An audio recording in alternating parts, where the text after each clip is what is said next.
Ladies and gentlemen, about 4 years ago, I stopped using vidIQ. I never looked back. Today, I'm going to make a case for why you should not use softwares like vidIQ or TubeBuddy to help you grow a YouTube channel. I am going to show you some software that I feel like actually is good. I'm also going to just break down the vidIQ website, tell you all the things that I think are pros and cons, and I'll let you decide for yourself. Now, if you are a big fan of vidIQ or TubeBuddy, leave it in the comments below. What tools of theirs do you use the most and how are they helping you? I really want to know. With that said, my friends, let's get into it. Heading over to the vidIQ site, first thing that I notice is that they're really leaning on AI for YouTubers. Now, here's my biggest problem for that. There's like this tease that there is this proprietary using ChatGPT for YouTubers through vidIQ, when in reality, I feel like I can get all of my good ideas, anything that I want from AI, I can just go to ChatGPT,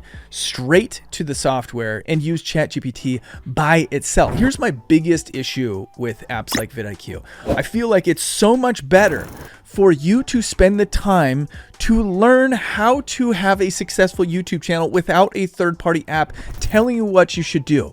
I can't tell you how many times I get hit up on X, I get hit up by email, by people from different countries who are sending me screenshots of my channel, showing me my vidIQ score and trying to tell me why I'm not going to be successful on YouTube because of my vidIQ score, because I'm not using the right tags, because I'm not using the right keywords in my descriptions, because my titles are structured differently than what vidIQ says is good. I'm telling you, after growing dozens of YouTube channels and getting channels to over millions of subscribers and having worked with dozens of people helping them get their silver play buttons, I feel like I've built an instinct for what works on YouTube that's better than the aggregated data that vidIQ bases their assertions off of, bases their advice off of, bases their recommendations off of.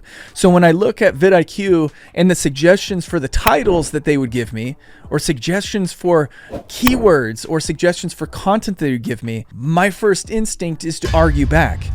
And I feel like I've become really dang good at helping people grow YouTube channels. So when third-party apps start to turn me off with the data that they're providing, then I start ignoring third-party apps. In my opinion, it's so much better for you to learn how to read your analytics by yourself without going through a third-party app, to learn how to do competitive research by yourself by looking at other people's channels without using a third-party app. And in my humble and honest opinion, I think that relying on computer software to tell you what to do is a mistake.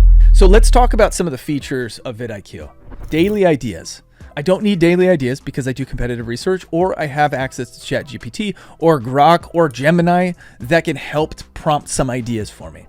Keyword tools. Keywords have basically been deprioritized on YouTube.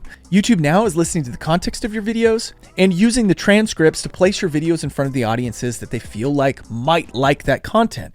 So having a keyword tool to tell me what is working and what isn't really necessary. On top of that, YouTube has its own keyword research tool. It's built into the research tab on the back side of your analytics, and it's getting better every single year. So paying for a third-party research tool as opposed to just using YouTube, I think is a mistake. Competitors.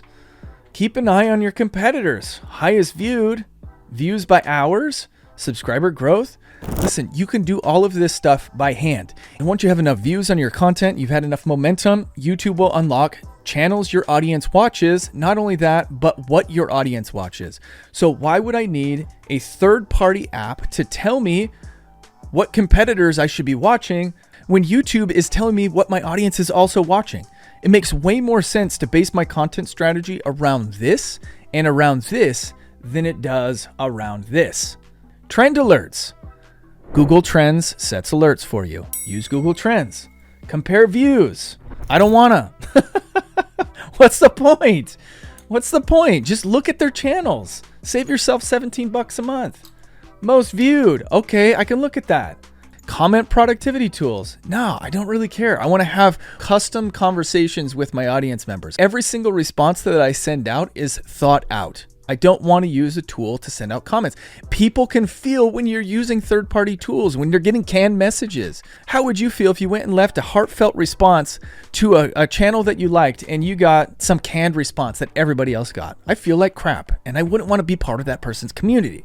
Team RAF, the RAF army, we got to stick together, you guys. I want to talk to you guys individually, as individuals. Thumbnail generator. What the freak is that? No thanks. That's not a good example. I know that some of these guys, some people are like, man, I don't know how to do thumbnails. I'm going to use the vidIQ thumbnail generator. This is not going to get you clicks, my friends, or it's highly unlikely that this is going to get you clicks. I don't want to speak in definitives because you never know. Maybe a thumbnail like that might get you. Mr. Beast could probably throw that up and it'd probably get a good few million views. But for the most part, that's not a good thumbnail. There are thumbnail best practices. Their app probably does better than this, but this is not a tool that I'm like, yes, that's definitely something I'm going to use. The first thing I'm going to go to if I don't know how to use Photoshop is Canva. I'd probably pay for a subscription to Canva before I use the thumbnail generator like this.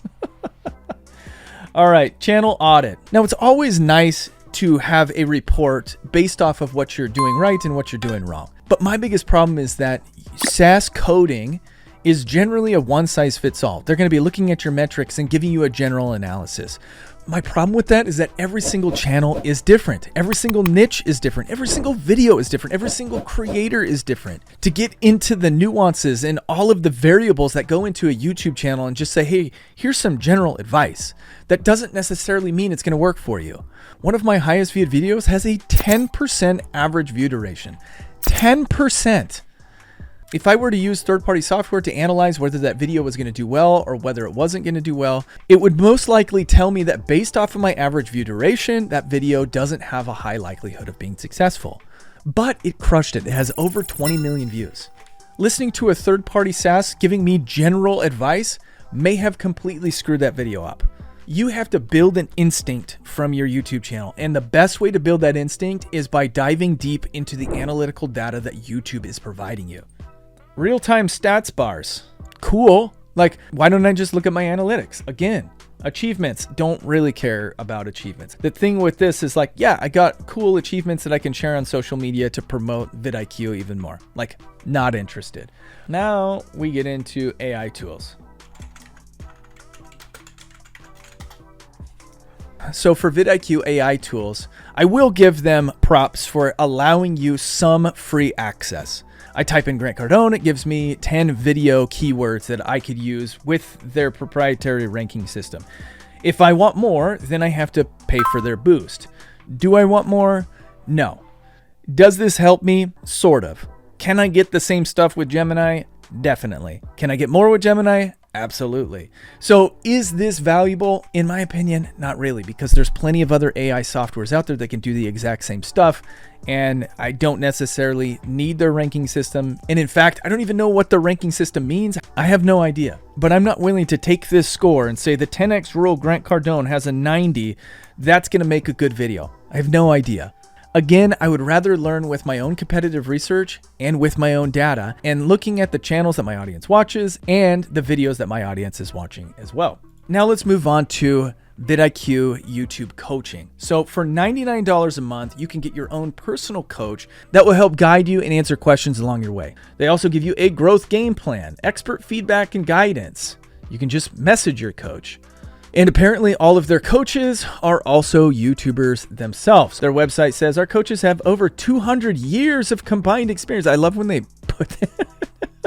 It's like they know what they're talking about because they have over 200 years of combined experience, when in reality, most of these people probably started their YouTube channels within the last 10 years. So here's the problem. You talk to 15 different coaches, you're probably going to get 15 little variances in how you can grow a YouTube channel. So in reality, you want to talk to one person. And if you're talking to one person, their knowledge is based off of how long they've actually been on the platform. And it ain't been 200 years, folks.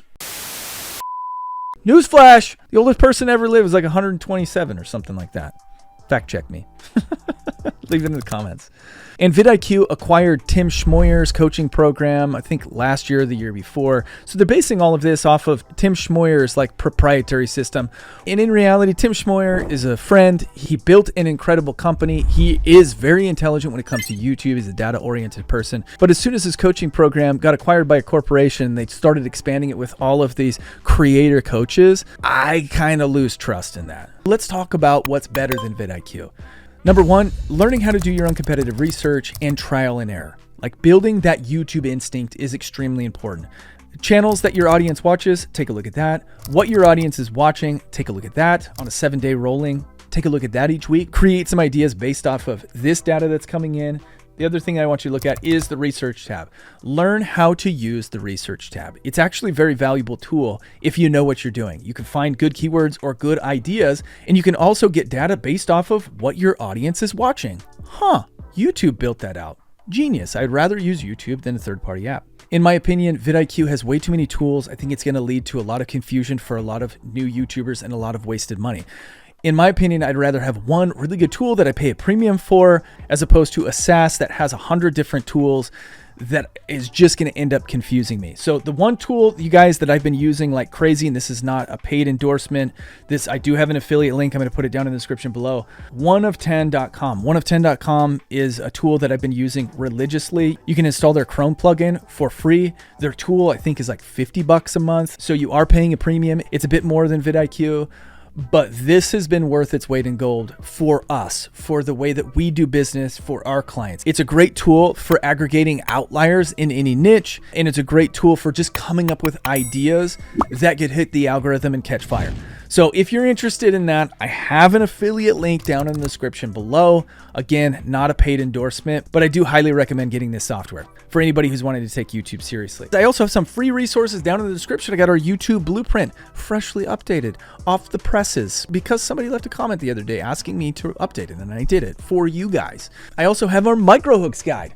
So if you want to learn how to keep people on your content for longer periods of time, take a look at that bad boy. And if you want to see how Hermosi and Mr. Beast are pivoting their content, take a look at this video right here. Catch you on the next one. Later.